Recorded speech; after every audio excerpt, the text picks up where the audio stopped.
Hello everyone. तो last class में हम लोगों ने इन रेडियस और एक्स रेडियस के बारे में देख रहे थे, ठीक है ना।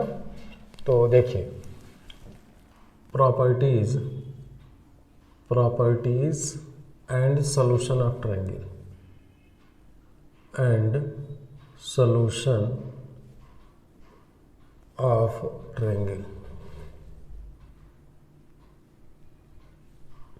तो एक्स रेडियस और इन रेडियस के कॉन्सेप्ट में कुछ इम्पॉर्टेंट पॉइंट्स हैं, उसको देख लीजिए। सम इम्पॉर्टेंट पॉइंट्स, ठीक है। पहला पॉइंट ये है, फॉर इक्विलैटरल ट्रायंगल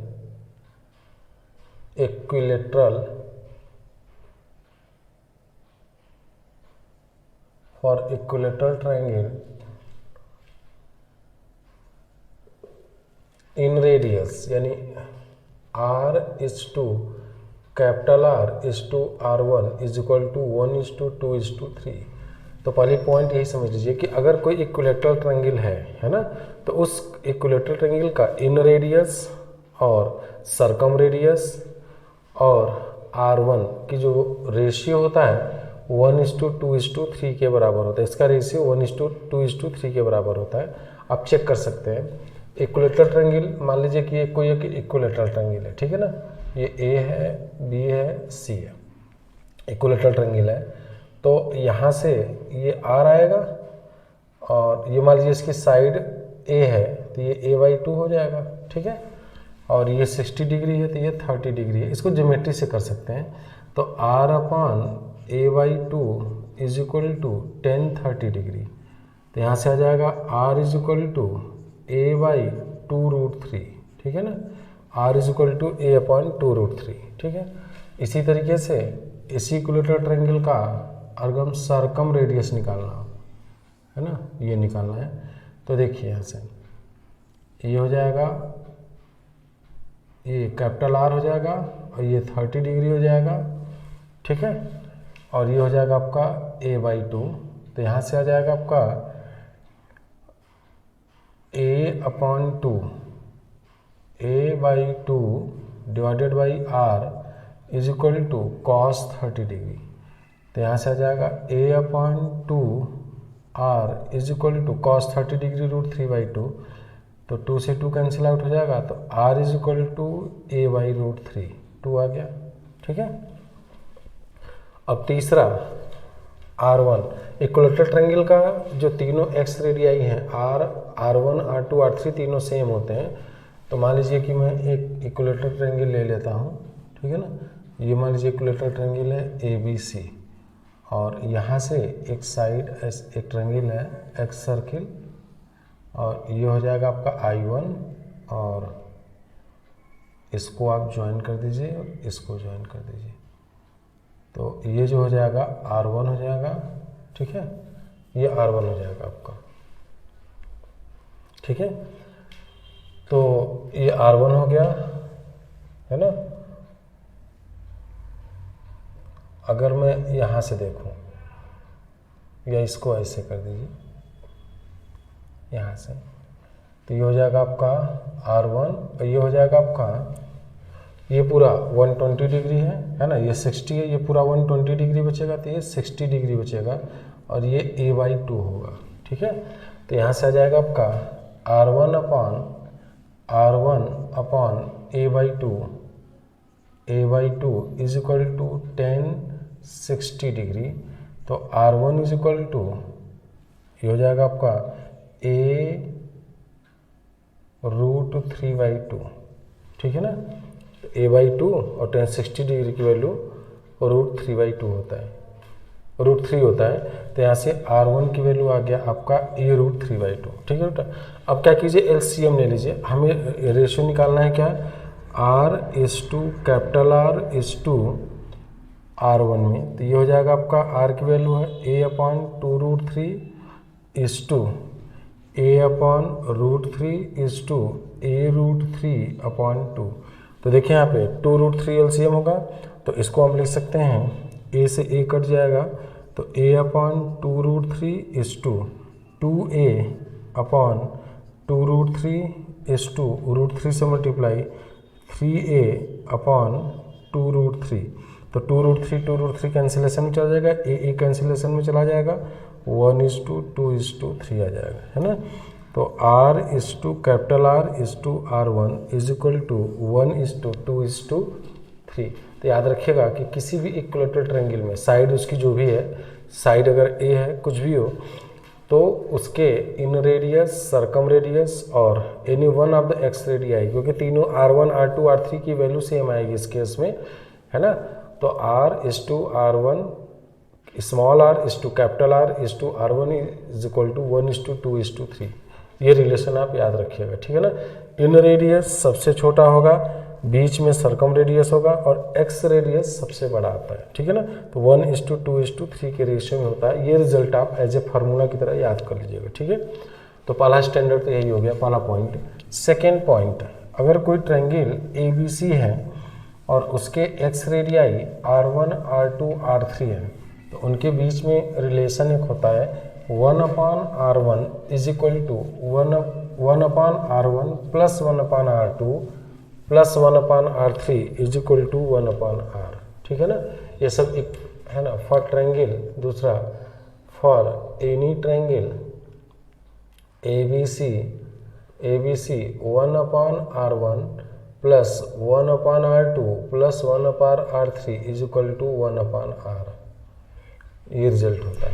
कोई ट्रायंगल अगर ABC है तो 1/R1 plus 1/R2 plus 1/R3 की वैल्यू 1/R के बराबर होता है। इसको प्रूव कर सकते हैं। देखिए, LHS अगर लिया जाए तो 1/R1 plus 1/R2 plus 1/R3।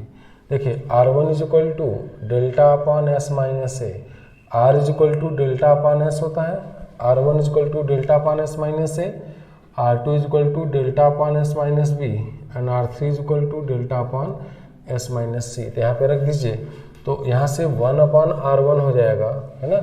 1/R1 S minus a upon delta, S minus a upon delta plus S minus B upon delta plus S minus c upon delta. तो हो जाएगा 1 2 3, तो 3S minus a plus B plus c upon delta, ठीक है।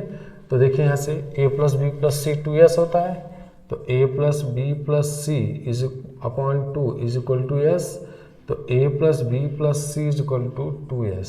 तो ये हो जाएगा आपका 3s minus 2s upon delta, तो s अपॉन डेल्टा, तो इसको ले सकते हैं 1 अपॉन डेल्टा अपॉन s, और डेल्टा अपॉन s किसके बराबर है, r के बराबर, तो ये 1 अपॉन r। इसका मतलब ये हो गया कि 1/R1 plus 1/R2 plus 1/R3 की वैल्यू 1/R के बराबर होता है। तो कोई भी ट्रायंगल है उसके R स्मॉल r अगर इन रेडियस है, R1 R2 R3 अगर इसके एक्स रेडियाई हैं, तो इनके बीच में जो रिलेशन होता है 1/R1 plus 1/R2 plus 1/R3 is equal to, है ना, this is equal to 1/R, ठीक है। इसी तरीके से, है ना, इसी तरीके से कोई ट्रायंगल ABC है ना, तो उसके R1 R2, है ना। तीसरा, फॉर ट्रायंगल ABC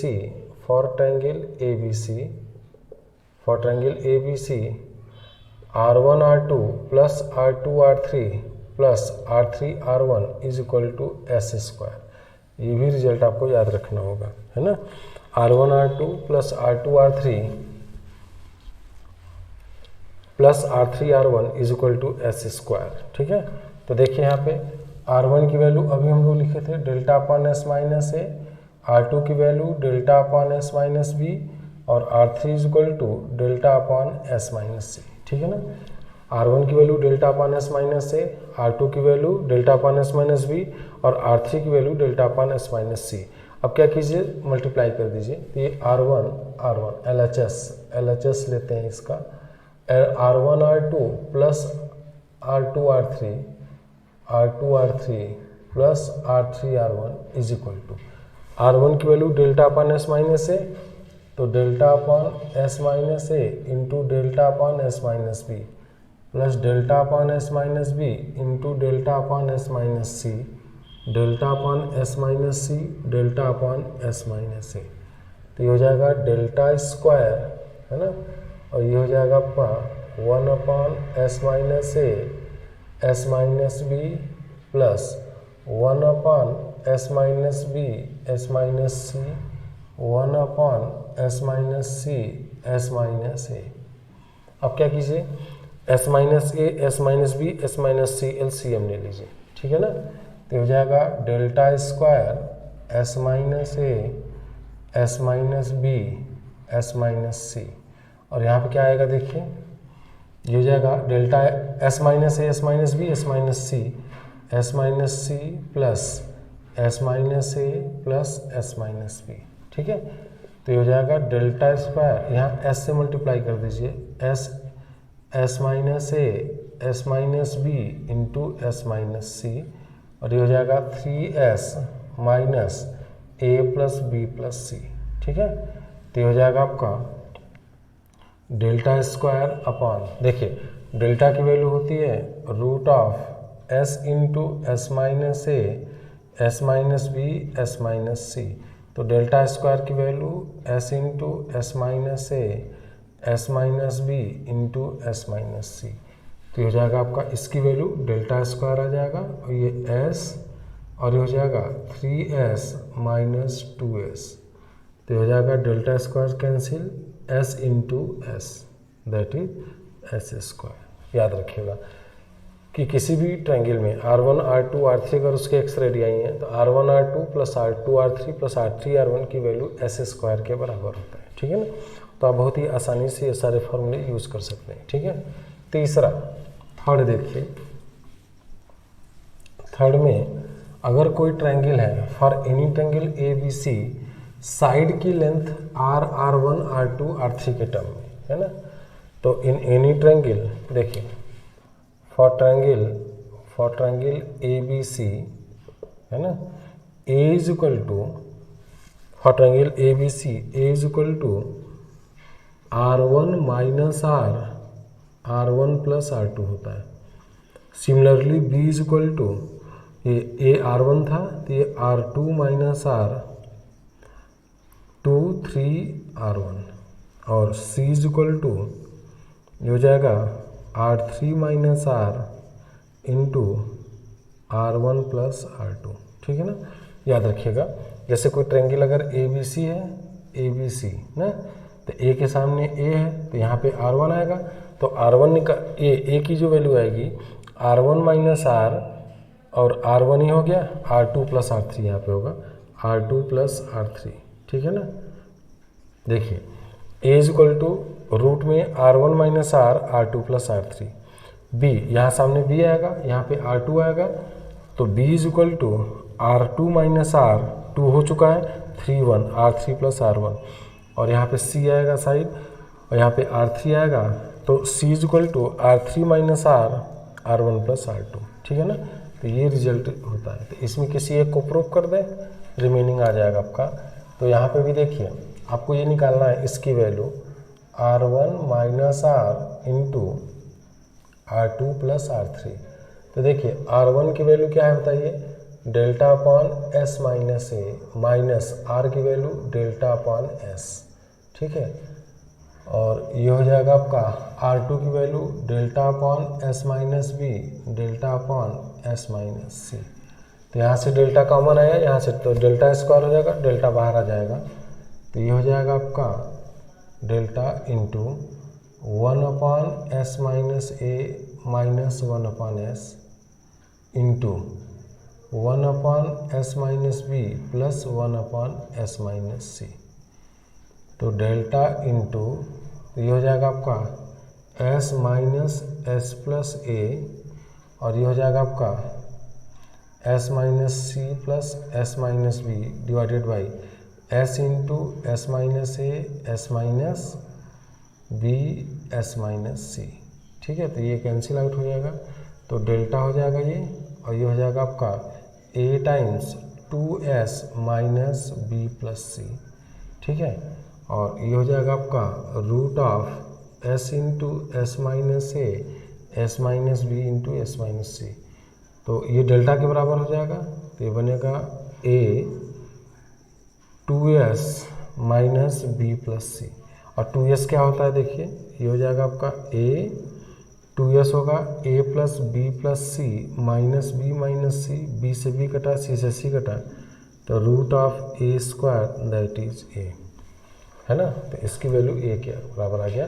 तो याद रखिएगा कि ए की वैल्यू यानी side length in the term of in radiation ex radii r1 minus R, यानी ए निकालना है तो ए के सामने r1 होता है, तो r1 में r को सब्ट्रैक्ट कीजिए, फिर 1 आ चुका, फिर 2 3 इन दोनों का सम।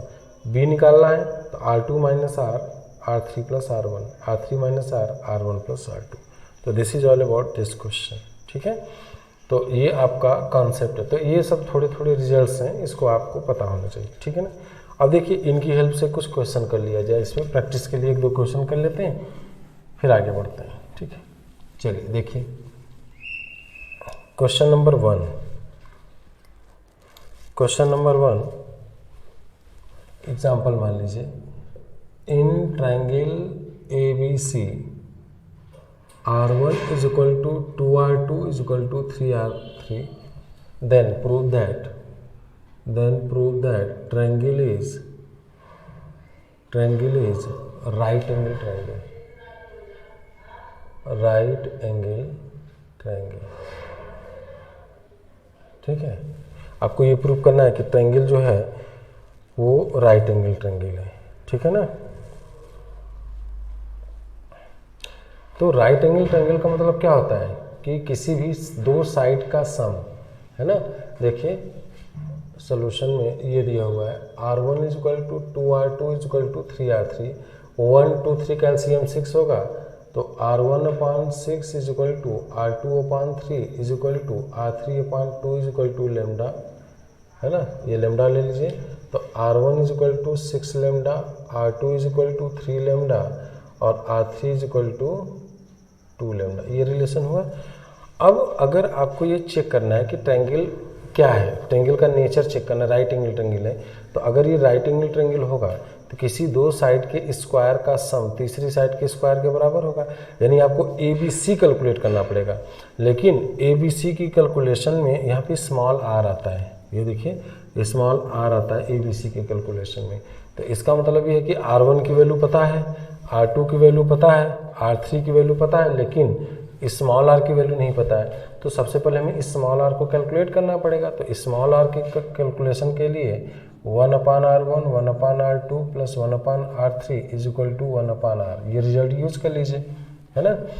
तो ये हो जाएगा आपका 1/6 lambda plus 1/3 lambda plus 1/2 lambda is equal to 1/r। तो हो जाएगा 6 लेमडा, तो 1 plus 2 plus 3 is equal to 1/r, 3 2 5 1 6, तो 6/6 lambda is equal to 1/r, तो 1 lambda is equal to 1/r, तो r is equal to lambda, ठीक है ना।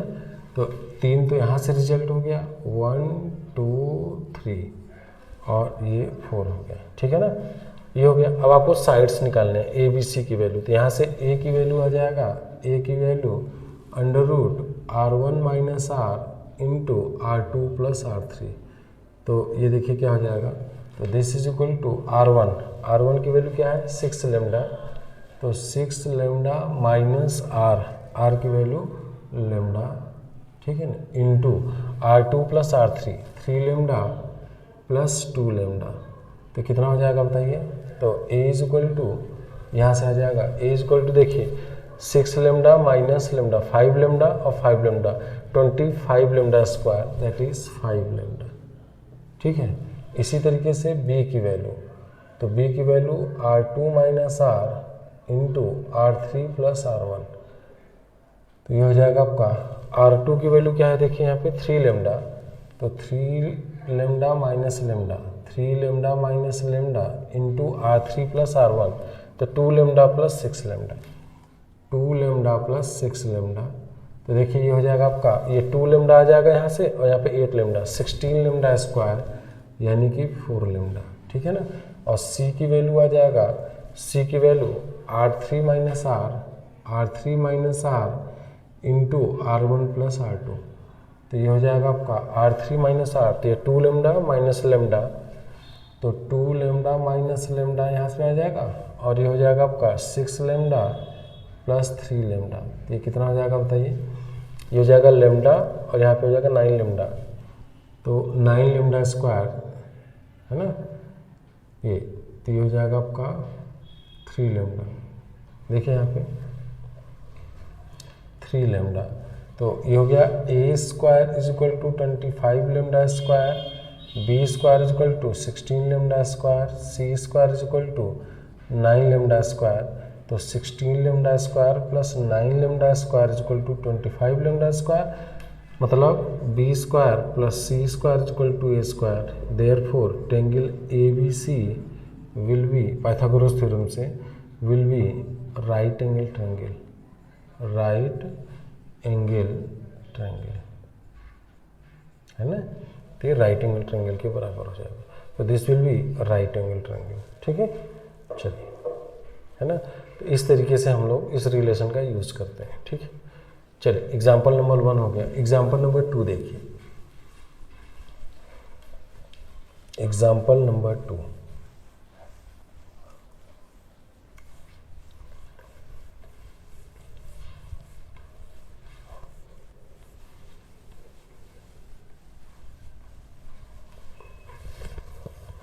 नेक्स्ट क्वेश्चन है, in triangle A B C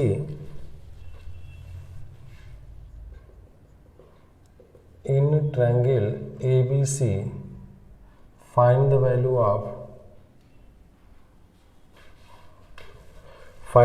of R1 R2 plus R3 divided by under root R1 R2 plus R2 R3 plus R3 R1।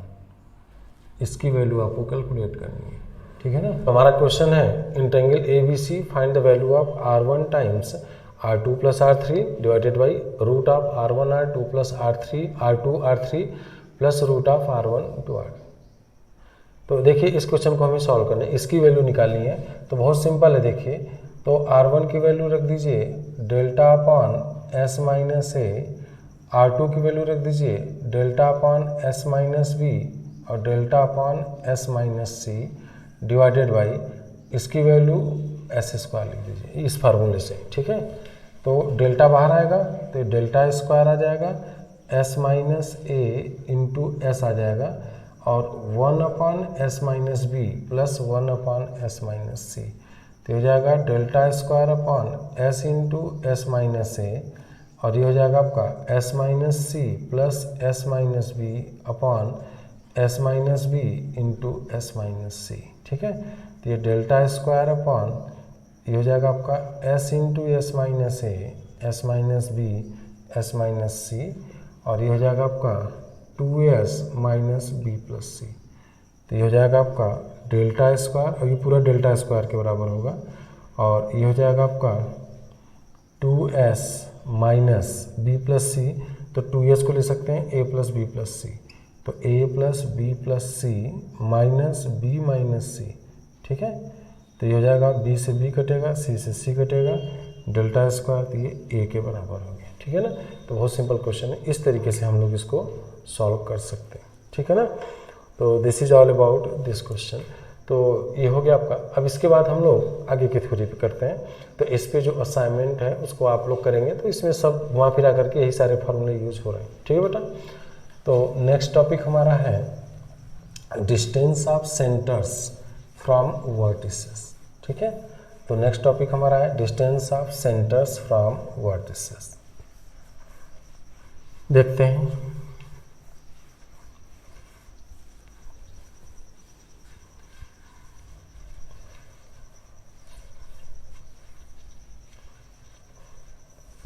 तो अब हम लोग पढ़ने जा रहे हैं distance of centres from vertices. ठीक है, तो हेडिंग डाल लीजिए distance of centres, distance of centres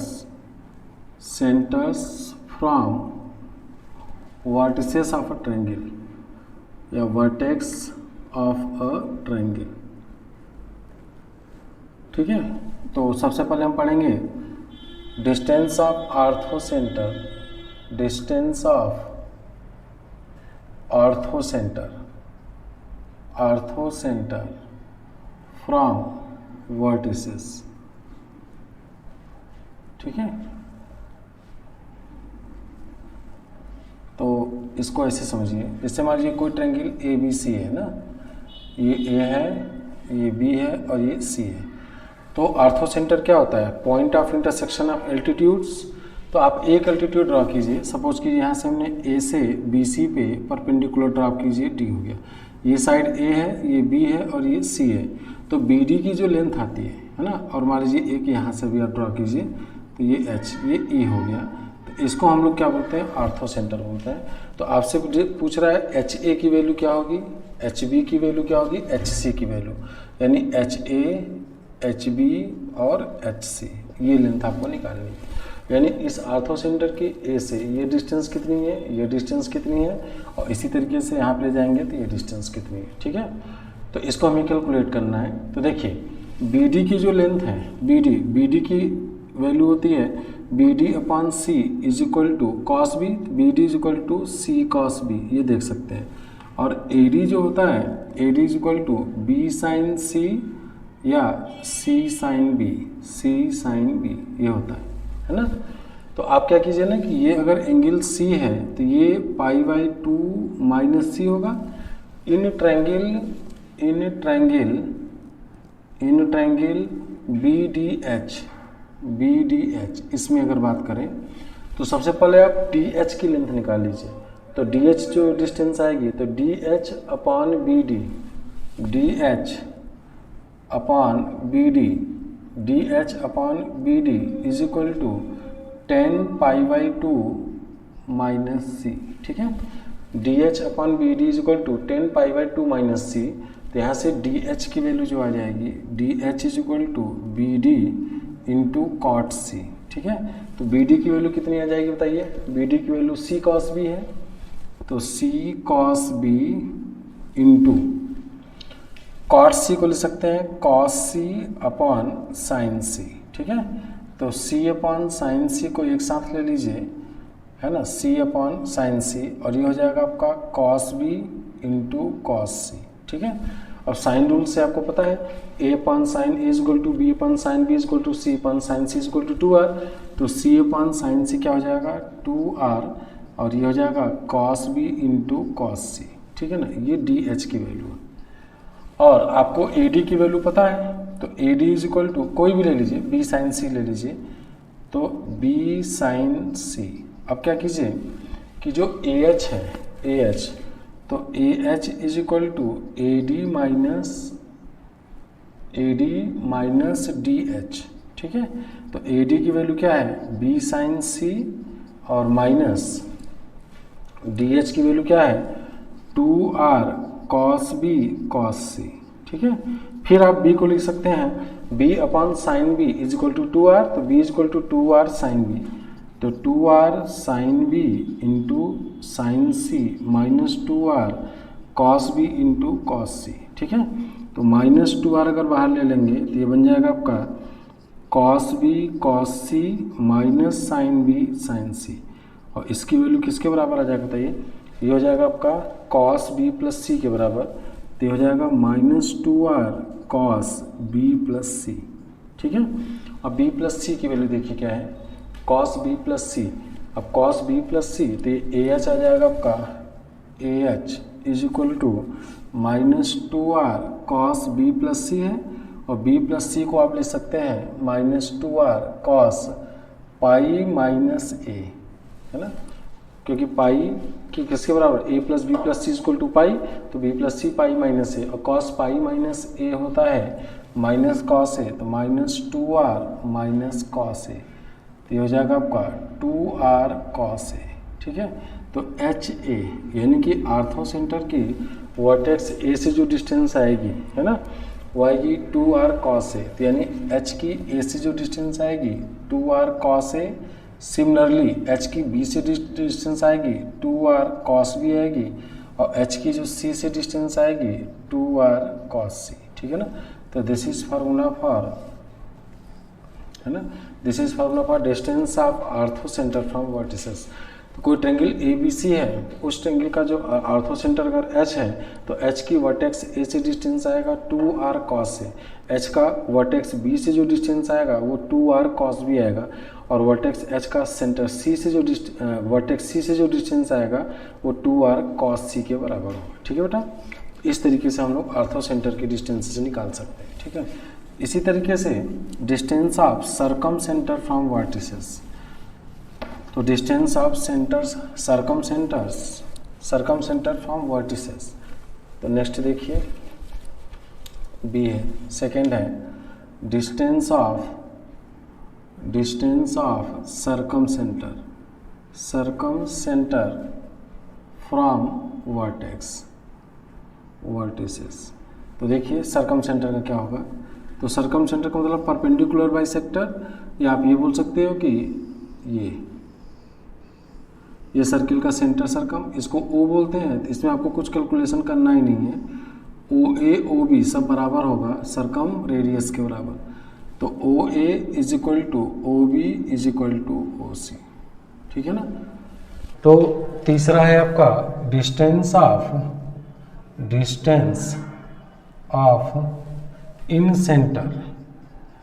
in centre from vertices.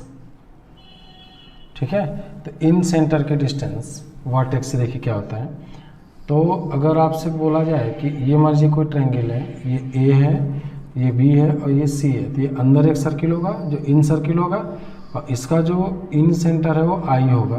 तो आपसे पूछा जा रहा है आई की बी से डिस्टेंस पूछा जा रहा है, आई की ए से डिस्टेंस, इन सेंटर की ए से डिस्टेंस, और इन सेंटर की सी से डिस्टेंस, आई की सी से डिस्टेंस। ठीक है बेटा, तो आप क्या कीजिए कि यहाँ से परपेंडिकुलर ड्रॉप कर दीजिए, तो ये आर हो जाएगा। तो अच्छा ये इन सेंटर है, इसका मतलब बी आई इसका एंगल बाइसेक्टर है, तो ये एंगल बराबर होगा, तो ये पूरा बी है तो ये b/2 हो जाएगा। ठीक है ना। तो अब यहाँ पे देखिए इन ट्रायंगल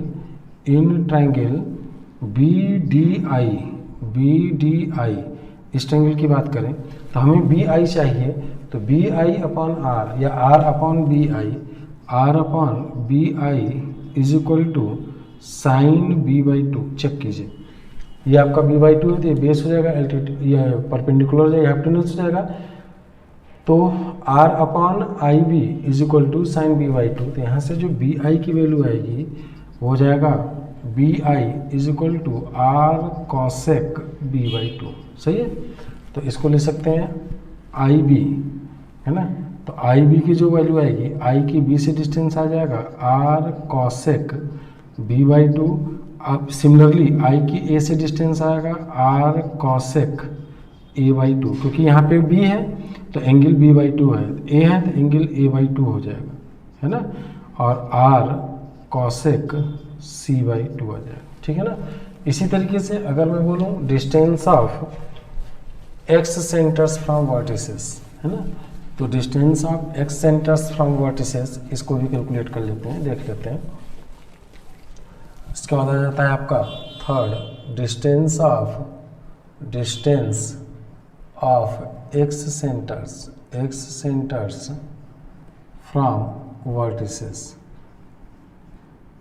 तो हम इसी इन सेंटर के फार्मूले से इसको कोरिलेट कर देंगे। देखिएगा ये आपका ABC है, मान लीजिए ये A है, B है, C है। ठीक है, तो अगर ये मैं बोलूँ इसको आगे बढ़ा दीजिए, इसको आगे बढ़ा दीजिए, तो अगर ये इंटरनल एंगल बाइसेक्टर है तो ये टच करेगा। ठीक है, तो देखिए ये मान लीजिए I है ना, ये आपका एंगल बाइसेक्टर हो जाएगा, ये आपका हो जाएगा π/2 माइनस b/2, और ये हो जाएगा आपका π/2 माइनस c/2, ये I1 हो जाएगा।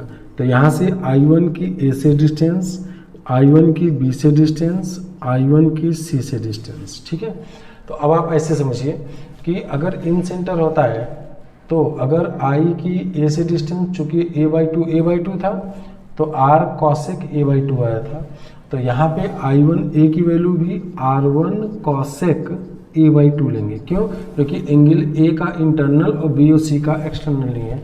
तो I1 की B से अगर लेंगे तो I1 की B से डिस्टेंस निकालेंगे तो ये हो जाएगा R1 कॉसेक B/2 के स्थान पे हो जाएगा π/2 माइनस B/2, तो ये हो जाएगा R1 सेक B/2। ठीक है, इसी तरीके से I1 की C से distance R1 cosec π/2 minus C/2, तो ये हो जाएगा R1 सेक ऑफ C/2। तो कहने का मतलब ये है कि जिस एंगल का इंटरनल एंगल बाइसेक्टर और जिस एंगल का एक्सटर्नल एंगल बाइसेक्टर लिया गया उसको आप ऑब्जर्व कीजिए। जिसका इंटरनल एंगल बाइसेक्टर है उसमें कॉसेक आएगा और जिसका एक्सटर्नल एंगल बाइसेक्टर है उसमें सेक आ जाएगा। ठीक है ना, तो R1 तो ये हो जाएगा R1 कॉसेक A/2 और यहाँ से R1 सेक B/2 और यहाँ पे I1C की वैल्यू R1 सेक C/2 आ जाएगी। ठीक है ना, इसी तरीके से अगर मैं इसकी बात करूं I2 की, है ना, तो I2 की अगर बात किया जाए तो I2 के लिए आप देखेंगे कि एंगल B इंटरनल और C और A एक्सटर्नल एंगल बाइसेक्टर लिया गया है। तो यहाँ पे कहीं होगा I2, तो I2 की A से डिस्टेंस, B से डिस्टेंस, C से डिस्टेंस, तो इसी तरीके से I2 A की वैल्यू, I2 B की वैल्यू और I2 की C से डिस्टेंस, I2 की C से डिस्टेंस। तो देखिए इस I2 को, इस एक्सेंटर को निकालने के लिए एंगल B का एंगल इंटरनल एंगल बाइसेक्टर और A और C के एक्सटर्नल एंगल बाइसेक्टर का पॉइंट ऑफ इंटरसेक्शन होता है।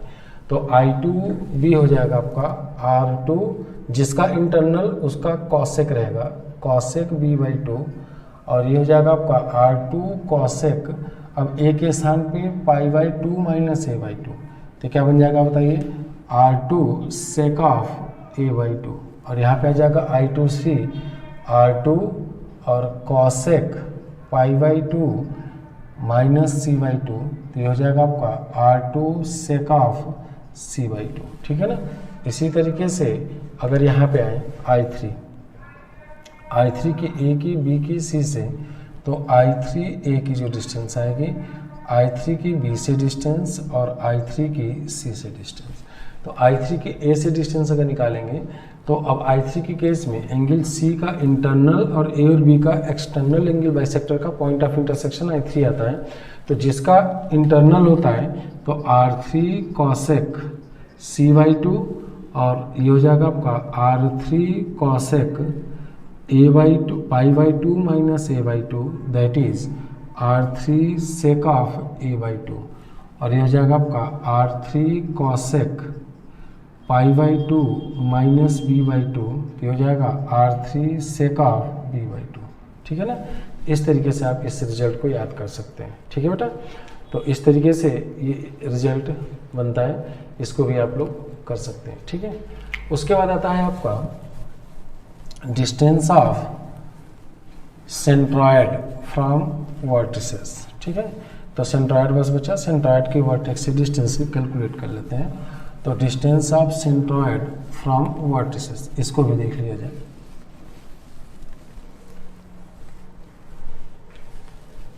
चौथा है आपका distance of centroid from vertices.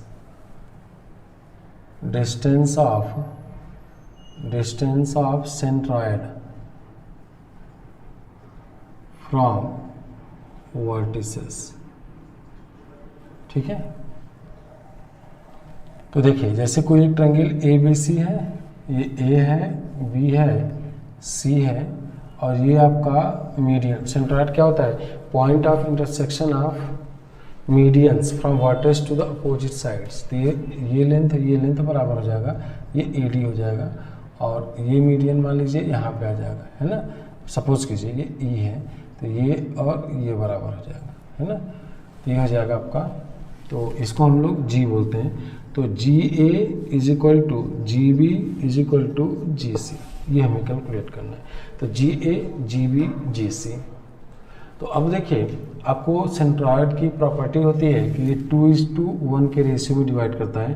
तो GA is equal to AD into 2/3 और GB इज इक्वल टू, ये क्या हो जाएगा बताइए, ये BE, तो ये 2:1 हो जाएगा, तो ये बन जाएगा आपका BE इंटू 2/3 और यहाँ से अगर आप, है ना, ये मान लीजिए इसके बराबर है और ये हो गया आपका एफ, तो ये हो जाएगा G C is equal to C F into 2/3, यानी कि 2/3 of A D. A D क्या है?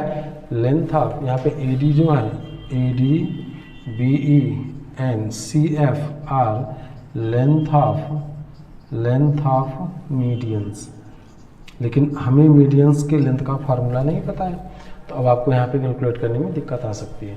तो अब आपको क्या करना पड़ेगा? सबसे पहले एडी की लेंथ कैलकुलेट करना पड़ेगा, बीई की लेंथ कैलकुलेट करना पड़ेगा और सीएफ की लेंथ कैलकुलेट करना पड़ेगा। कहने का मतलब ये है कि जब भी आपको आर्थो इसके सेंट्रॉइड की वर्टेक्स से डिस्टेंस निकालना है तो आपको इसके मीडियंस की लेंथ का कैलकुलेशन आना चाहिए, इसका फार्मूला बनता है, उसको भी हमें यहाँ पे देखना पड़ेगा।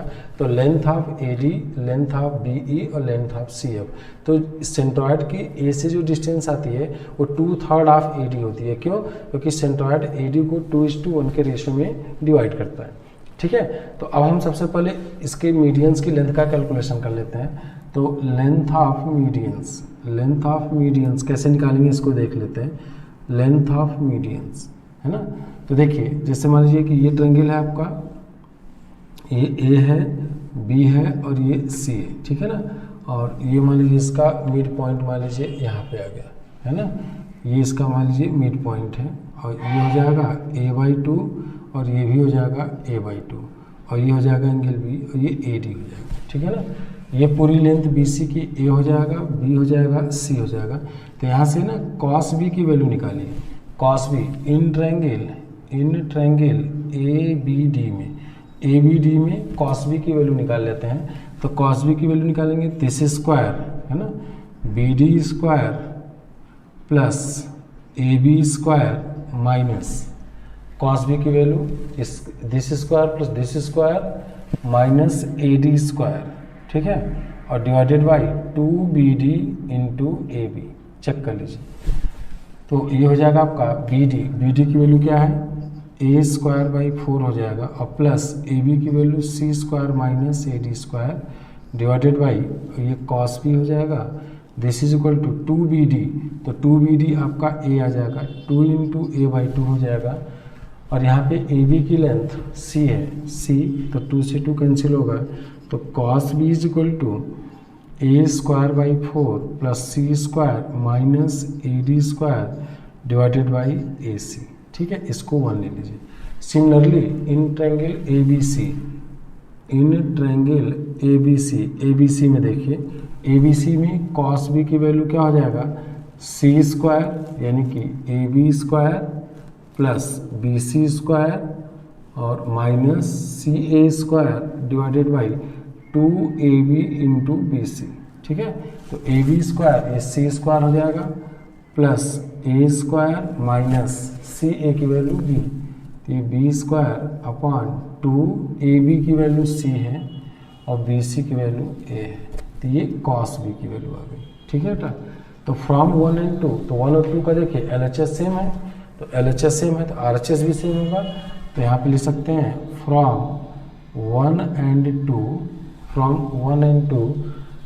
तो ये हो जाएगा आपका a²/4 plus c² minus AD square divided by AC is equal to c² plus a² minus B² upon 2CA। तो CA से CA कैंसिल आउट हो गया, तो ये बन जाएगा आपका, इसको 2 से मल्टीप्लाई कर दीजिए, तो 2 तो a²/2 plus 2c² minus 2AD square is equal to c² plus a² minus B²। Check कर लीजिए। ठीक है, तो यहाँ से आपका 2 से फिर से मल्टीप्लाई कर दीजिए, तो 2a² plus 4c² minus 4AD square is equal to 2a² है ना, तो ये a² बचेगा, तो पूरे को 2 से मल्टीप्लाई कर दीजिए, तो ये a² बचेगा और ये हो जाएगा 4c² minus 4AD square is equal to 2c² plus 2a² minus 2b²। तो यहाँ से 4AD स्क्वायर के हमें AD की लेंथ चाहिए, तो ये हो जाएगा आपका, यहाँ से देखिए, तो ये बन जाएगा आपका a² plus 4c² minus 2c² minus 2a² plus 2b²। तो ये बन जाएगा, देखिए ये बन जाएगा आपका 4c² माइनस 2c² तो ये बन जाएगा A square minus 2a square minus A square बन जाएगा, और यहाँ से बन जाएगा 4c square minus 2c square 2c square plus 2b square.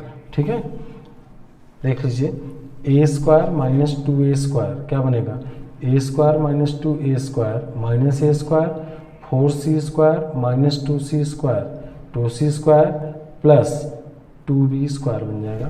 तो इसको बेटा ले सकते हैं b square plus c square, है ना, b square plus c square plus b square plus c square minus A square, ये 4ad स्क्वायर की वैल्यू होगी।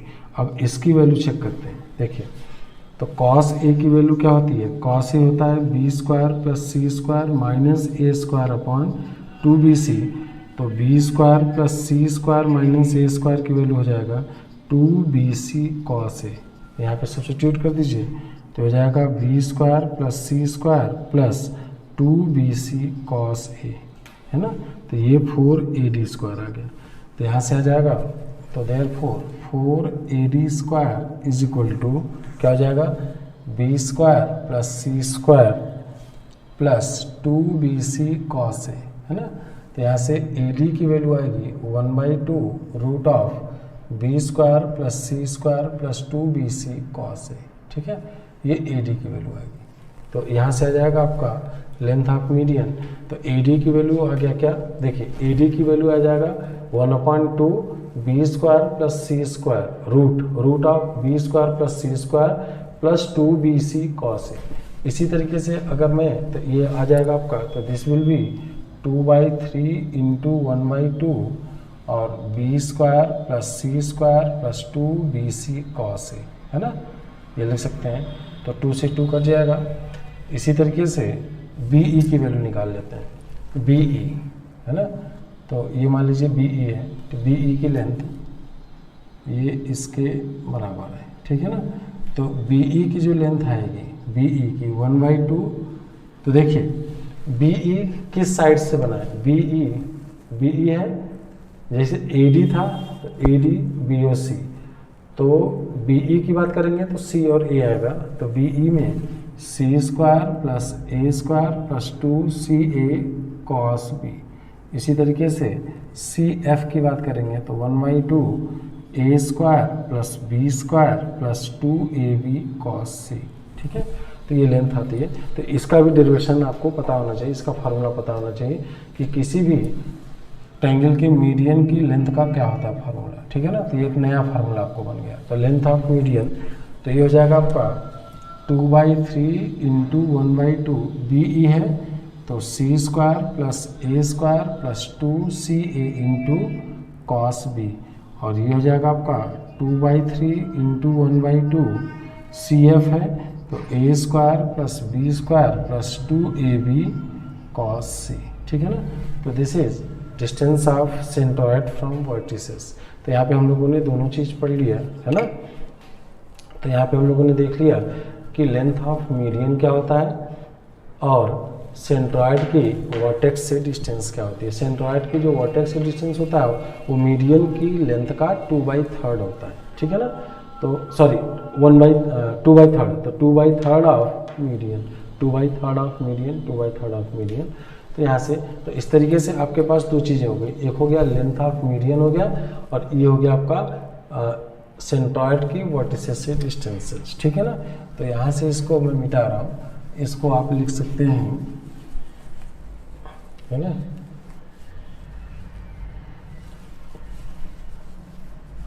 तो ये हो जाएगा आपका दिस इज इक्वल टू 2 से 2, तो 1/3 under root b square plus c square plus 2bc cos a। ठीक है, और ये हो जाएगा आपका 1/3 c square a square plus 2ca cos b। ठीक है, और 1/3 under root a square plus b square plus 2ab cos c। ठीक है, ये हो गया। ठीक है, तो this is all about distance of centres from vertices and length of medians. अब हम लोग पढ़ने जा रहे हैं कि length of angle bisectors, angle bisector की लेंथ क्या होगी। ठीक है, चलिए तो अब हेडिंग डालेंगे length of angle bisector. Length of angle bisector देखिए क्या होता है। चलिए तो हेडिंग डालेंगे लेंथ ऑफ एंगल बाइसेक्टर्स। ठीक है, जैसे कोई ट्रायंगल है, ये ए है और ये बी है और ये सी है ना। तो यहाँ से मान लीजिए कि ये एंगल बाइसेक्टर है,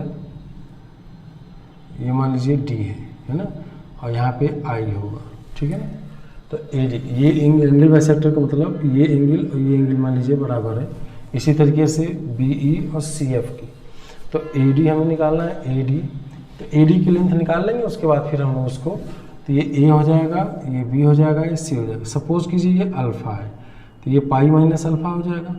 ठीक है ना, तो ये ए बी सी है। तो in triangle A B D, A B D की बात अगर करें, है ना, in triangle A B D, तो ए बी डी में साइन रूल लगा दीजिए, तो बी डी अपॉन ये ए बाई टू हो जाएगा, क्योंकि एंगल बाइसेक्टर है, आई का कोई यूज नहीं है, एंगल बाइसेक्टर का यूज हमने कर लिया।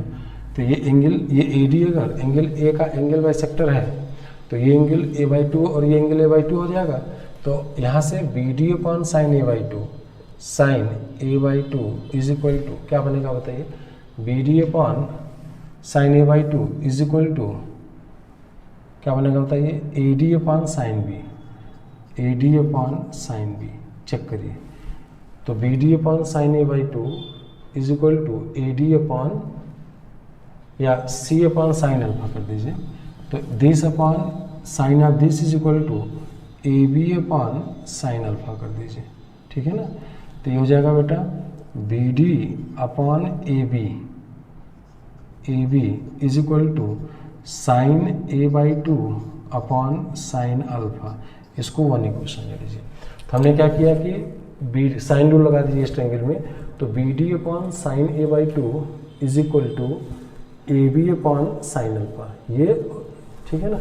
इन triangle similarly in triangle A D C में, ए डी सी की बात करूँ, ए डी सी में, तो C D upon sine A by two, sine A by two is equal to C A upon sine pi minus alpha. तो ये हो जाएगा C D upon C A is equal to sine A by two divided by sine pi minus alpha क्या हो जाएगा, sine alpha. देखिए हो गया। और 1 और 2 में देखिए, from 1 and 2 sine A by two upon sine alpha, sine A by two upon sine alpha, from 1 and 2 we can say BD upon AB is equal to CD upon CA is equal to lambda। अब ये हो जाएगा आपका BD upon AB की value क्या बताइए, AB की value C है, और CD upon CA की वैल्यू B है is equal to lambda। तो यहाँ से आप निकाल सकते हैं कि BD upon C is equal to CD upon B is equal to lambda है।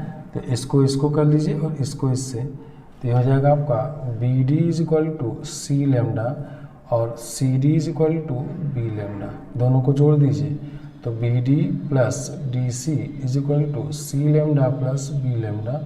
तो BD प्लस CD किसके बराबर हो जाएगा, BD plus CD is equal to A। तो A is equal to lambda times B plus C। तो इसका मतलब क्या हो गया बताइए कि lambda is equal to A upon B plus C। ठीक है, तो lambda is equal to A upon B plus C। तो therefore BD is equal to C A upon B plus C और CD is equal to AB upon B plus C। Check कर लीजिए, तो CD की value ये हो जाएगा AB upon B plus C। तो देखिए यहाँ से रिजल्ट आ रहा है आपको, है ना, ये यहीं से देखिए आपको दिख रहा है, यानी यहाँ से आप कर सकते थे कि BD upon CD is equal to C upon B, means D divides B C in the ratio C is to B, है ना, यानी कि D divides B C in the ratio C is to B. और मैंने आपको बताया था ये सी और ये बी के रेशियो में डिवाइड कर रहा है ना। और जब मैंने आपको सेंटेंस के बारे में स्टार्टिंग में बताया था फर्स्ट क्लास में पीएचडी के, तो आपको बताया था कि आपको बताऊंगा कि जो ये जो पॉइंट डी है, यानी एंगल बाइसेक्टर जो होता है सामने वाली साइड को सी इज टू बी, ये सी इज टू बी के रेशियो में डिवाइड करता है। ठीक है, तो यहाँ पे देखिए प्रूव भी हो गया कि सी इज टू बी के रेशियो में डिवाइड करता है। अब आपको हमारा पर्पस क्या है, ए डी की लेंथ निकालना है। तो अब अगेन इन ट्रायंगल, अब देखिए आपको सब पता हो गया, यानी कि बी डी की वैल्यू पता हो गया और a/2 पता ही है, सी पता ही है, बी पता ही है, अल्फा नहीं पता है। तो अब हम ऐसा रिलेशन लेंगे जिसमें अल्फा ना हो, ठीक है ना। तो इन ट्रायंगल अगेन यहाँ लिख दीजिए, again in triangle A B D.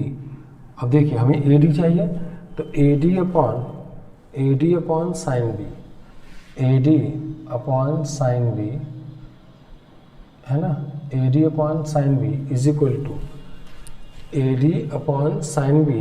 To B D आपको पता चल गया। यहाँ से देखिए बी डी की लेंथ आपको ये पता चल गया, B D upon sine a/2, B D upon sine a/2, ठीक है। तो ए डी की वैल्यू आ जाएगा B D into sine B divided by sine a/2। तो बी डी की वैल्यू यहाँ से निकाल लीजिए, बी डी की वैल्यू ये है, तो C A upon B plus सी, और ये हो जाएगा sign B upon sine a/2, ठीक है। तो ये हो जाएगा आपका C A upon B plus C into sine B upon sine a/2। तो अब यहाँ पे देखिए साइन रूल, तो A upon sine A is equal to B upon sine B, ठीक है। तो ये हो जाएगा आपका A sine B is equal to B sine A, ऐसा लिख सकते हैं। तो अब ए साइन बी को एक साथ कर लीजिए, तो C into A sine B divided by B plus C into sine a/2, ठीक है। तो C A sine B B sine A के बराबर हो जाएगा, तो हो जाएगा B sine A divided by B plus C into sine a/2, ठीक है बेटा। तो अब आप यहाँ पे क्या कर सकते हैं, तो हो जाएगा बी सी और साइन ए को लिख सकते हैं 2 sine a/2 into cos a/2 divided by B plus C into sine a/2। तो साइन a/2 कैंसिल हो गया, तो 2bc upon B plus C into cos a/2।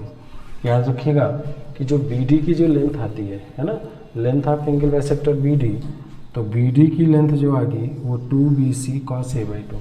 तो यहाँ से देखिए यहाँ से आ गया BD की जो लेंथ आएगा एंगल बाइसेक्टर BD की लेंथ 2bc, तो B और C है, तो 2bc और इसके बीच का एंगल A है, तो हो जाएगा B और C का harmonic mean 2bc upon B plus C into जो एंगल इंक्लूडेड है उसका उसके हाफ का कॉस, तो कॉस ऑफ a/2 एक फार्मूला हो गया।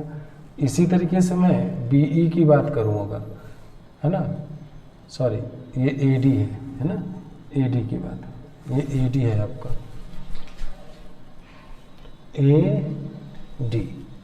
AD है ये, तो AD की वैल्यू हो जाएगा 2bc अपॉन बी प्लस सी। इसी तरीके से BE की बात करूं, अगर ये एंगल बाइसेक्टर है, ये एंगल बाइसेक्टर है, मान लीजिए ये E है, तो BE, तो बताइए ये एंगल B है और ये एंगल B A और C से मिलकर बना है, तो A और C का harmonic mean 2CA divided by C plus A into cos B/2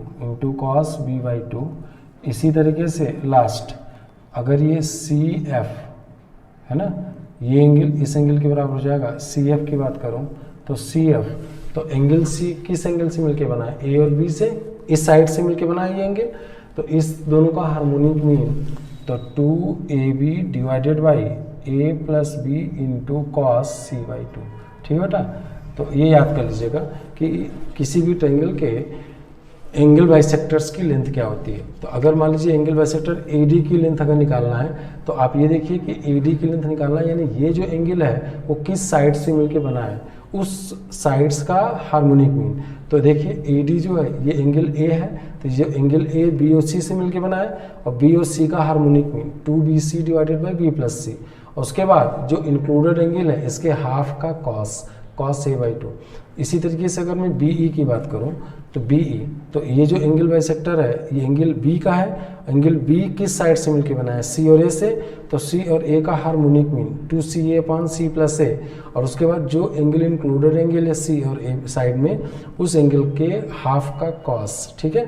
इसी तरीके से CF की बात करूं तो CF किसका एंगल बाइसेक्टर है, एंगल C का एंगल बाइसेक्टर है। तो एंगल C किन किन साइड से मिलके बना है, A और B से, तो A और B का हार्मोनिक मीन क्या हो जाएगा 2AB डिवाइडेड बाई A+B। और फिर इस एंगल के हाफ का एंगल C के हाफ का cos, तो 2AB divided by A+B into cos C/2, ठीक है ना। तो थोड़ा सा ये फार्मूले हैं, इसको आप एक जगह कलेक्ट कर लीजिएगा कॉपी में। कैलकुलेशन है, कुछ है नहीं इसमें, ज्योमेट्री है, और इससे रिलेटेड क्वेश्चन बहुत कम आते हैं बेटा। मेंस में या एडवांस में जो ज़्यादातर क्वेश्चन आते हैं वो R1, R2, R3, sine rule, cosine rule, tangent formula, यही सब आते हैं। लेकिन चूंकि सिलेबस में है इसलिए आप ये फार्मूले एक लिस्ट बना लीजिए आप अपनी कॉपी में कि ये कैसे। डेरिवेशन की ज़रूरत नहीं है, मैंने आपको केवल इसलिए बता दिया क्योंकि उसमें बोला था कि ये जो AD है एंगल बाइसेक्टर C/B के रेशियो में, तो इसको दिखाने के लिए मैं बता दिया। अदरवाइज इसके डेरिवेशन की कोई ज़रूरत नहीं है, ठीक है। आप बस फार्मूला याद रखिए कि फार्मूला कैसे बनता है, ठीक है ना। तो फार्मूला क्या होता है बस इसको याद कीजिए, अगर एग्जाम में क्वेश्चन आता है तो फार्मूला रख करके आप वैल्यू को कैलकुलेट कर सकते हैं, ठीक है बेटा। तो this is all about today's class. तो आज की क्लास को मैं यहीं पे वाइंड अप करने जा रहा हूँ। अब जो हमारा बचा है इसमें 2 क्लास और लगेगा। अब नेक्स्ट क्लास में मैं बताऊँगा आपको पेडल ट्रायंगल और मिडल ट्रायंगल के बारे में, क्या होता है उसका सर्कम रेडियस कैसे निकालते हैं, पेडल ट्रायंगल क्या होता है वो सब बताऊँगा, मिडल ट्रायंगल क्या होता है। उसके बाद आपका रेगुलर पॉलीगन के बारे में बताएंगे, है ना, रेगुलर पॉलीगन। और उसके बाद तो ये कल की क्लास में दोनों जाएगा। उसके बाद एक क्लास और लगेगा आपका सोल्यूशन ऑफ ट्रायंगल। तो देखिए इसमें 2 पार्ट है ना, properties of triangle and solution of triangle. तो सोल्यूशन ऑफ ट्रायंगल में केवल एक क्लास की जरूरत है, तो ये आपका तो 2 क्लास में आपका ये हो जाएगा। आपको जो असाइनमेंट्स दिए गए हैं उसको आप सॉल्व करते रहिए, ठीक है बेटा।